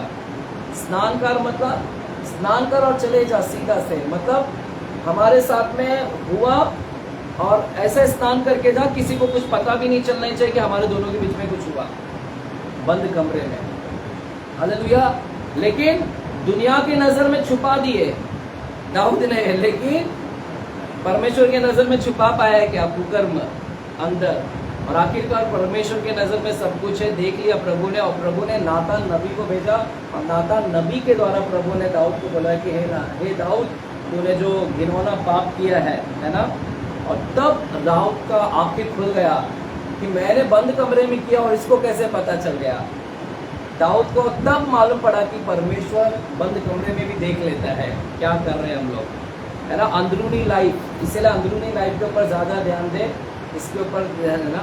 तब दाऊद को मालूम पड़ा कि परमेश्वर की नज़र सब जगह, प्रभु सब कुछ देखता है, इसीलिए उसने भजन संहिता 51 चैप्टर में उसने कुछ बोला। चलो पढ़ते हैं उसको। 51 चैप्टर में उसने कुछ बोला, देखिए क्या बोलता है 51 चैप्टर में, भजन संहिता के 51 चैप्टर में।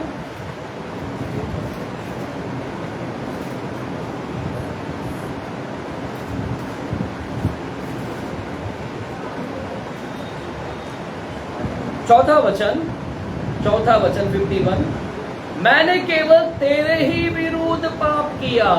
क्या बोलता है? तेरे ही। अब उसको अक्ल खुला, अब बोलता है कि मैंने पाप किया परमेश्वर, है ना, मैंने तेरे विरुद्ध पाप किया। अकेले में किया था, लेकिन मैंने तेरे विरोध में पाप किया। प्रभु, मुझसे गलती हो गया, और जो तेरी दृष्टि में बुरा है वही किया है, ताकि तू बोलने में धर्मी और न्याय करने में निष्कलंक ठहरे। अब इसको पता चला कि मैंने तेरे विरोध में पाप किया। प्रभु जो भी किया ना, उसका हेडलाइन पढ़ेंगे। हेडलाइन देखो, काला अक्षर में क्या लिखा है, काला अक्षर में हेडलाइन क्या लिखा है? प्रधान बजाने वाले के लिए दाऊद का भजन।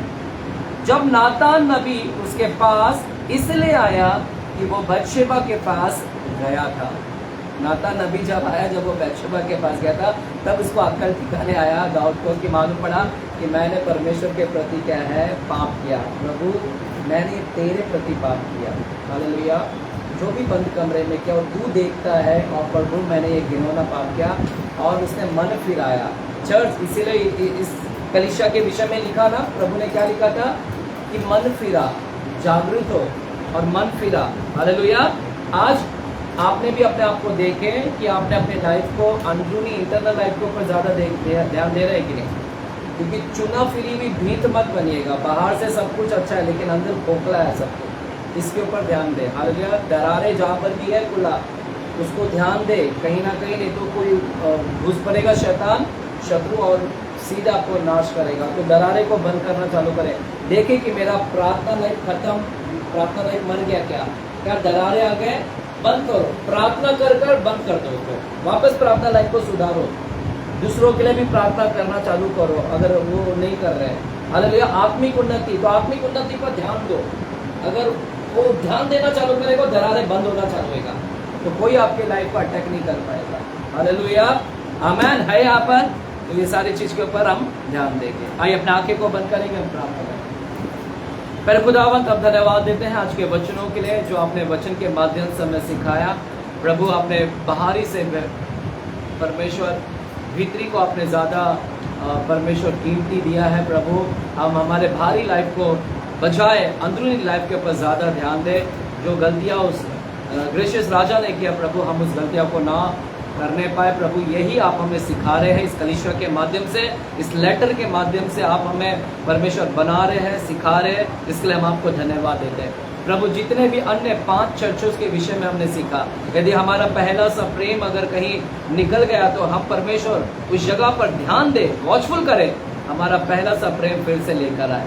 प्रभु, यदि कोई हमने निकुलियों की शिक्षा को हमने अपने अंदर रखा है, बिलाम की शिक्षा को रखा है, जो लालची हैं, जो लालच के लिए, पैसों के लिए कुछ भी करता है, अगर हमारे अंदर पैसों की लालच है, तो हम उससे परमेश्वर वॉच करें, और उसमें हम परमेश्वर जागरूक हो, सचेत हो जाए, और उस चीज़ को हम मन फिराए, पश्चाताप करें। परमेश्वर, यदि हमने किस इजेबेल को रखा है, वो व्यभिचार की आत्मा को हमारे अंदर रखा है, तो प्रभु हमें क्षमा कर, हमें हमारी आंखें को खोले, हम जागरूक हो, और उन सारी शारीरिक लालसाओं से हम दूर हो भागे। परमेश्वर और पिता, आपने सरदीस की कलीसिया के द्वारा भी हमें बहुत कुछ सिखाया, और स्मुरना की कलीसिया प्रभु, जो अच्छी कलीसिया थी प्रभु, जिसके अंदर कोई गलतियां नहीं पाया परमेश्वर, और प्रभु लेकिन उसको सांत्वना और हिम्मत दिया, उसी तरह आप भी हमें सांत्वना और हिम्मत दीजिएगा। धन्यवाद देते हैं इन 5 कलीसियाओं के विषय में सिखाने के लिए। आगे बचे हुए 2 और कलीसियाओं के विषय में आप सिखाकर आप हमें बनाइएगा, तैयार करेगा पिताजी, ताकि ये आपकी कलीसिया परिपूर्ण हो जाए, परिपक्व हो जाए। हम जो तेरी कलीसिया है परिपक्व हो जाए। परमेश्वर, धन्यवाद देते हैं। सारा आदर गौरव महिमा आपको मिले, यीशु मसीह के नाम से हम प्रार्थना करते हैं पिता परमेश्वर से। आमीन। आमीन। एक जोरदार ताली के द्वारा प्रभु को धन्यवाद दें।